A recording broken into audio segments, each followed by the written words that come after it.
Hi, and welcome to another segment of Designing with Shinoda.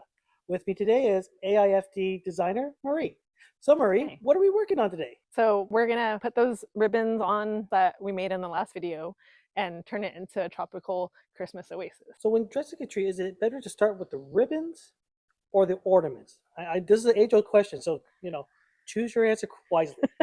So I start with the ribboning. That way we have the flow laid out, and then we'll start with the ornaments. I like to start with the top loop first, and I usually do 2 loops for the top and then put it off to the left side. That way it's not staring straight at you. We see where the rest of them go for the flow of the tree after that one.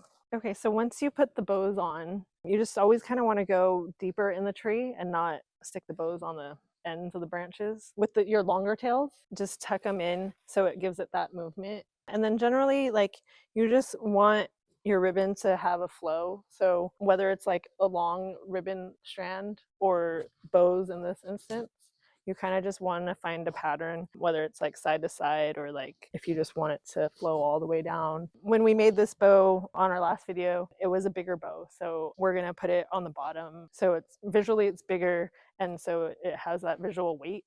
So we want to add it to the bottom of the tree. So now we're going to add some ornaments, and we'll show you how to prep them properly. So many times when we get ornaments, there's like a gold string attached, and I know a lot of us want to just hang it on our tree, but we don't want to get stopped by the decoration police. So I'm going to show you how to do it properly. So we cut the string off, and then whether you want to use wire or I like to use chenille stems. Depending on the size of the ornament, you might just need one. I cut them in half if it's a smaller ornament. And then you're just going to twist it once. And then that way it's ready and prepped for tree decorating. So some of our ornaments that we have at Shinoda come with a wire already, which is awesome because they did the prep work for you.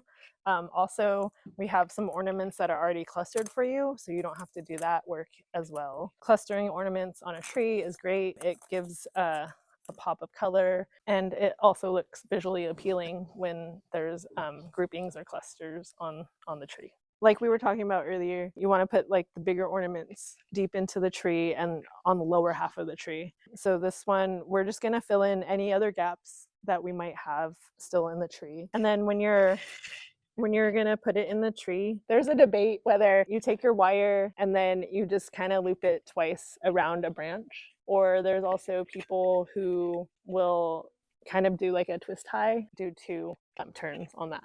So whichever your preference. If you're doing an outdoor tree, I would probably do the twist tie method just in case it gets pretty windy. Again, we're going to put this bigger ornament on the lower half of the tree and kind of tuck it way into the tree. So that way it gives it the color and it takes up the space, but it's not so in your face. And then you always want to hide the chenille stem or the wire.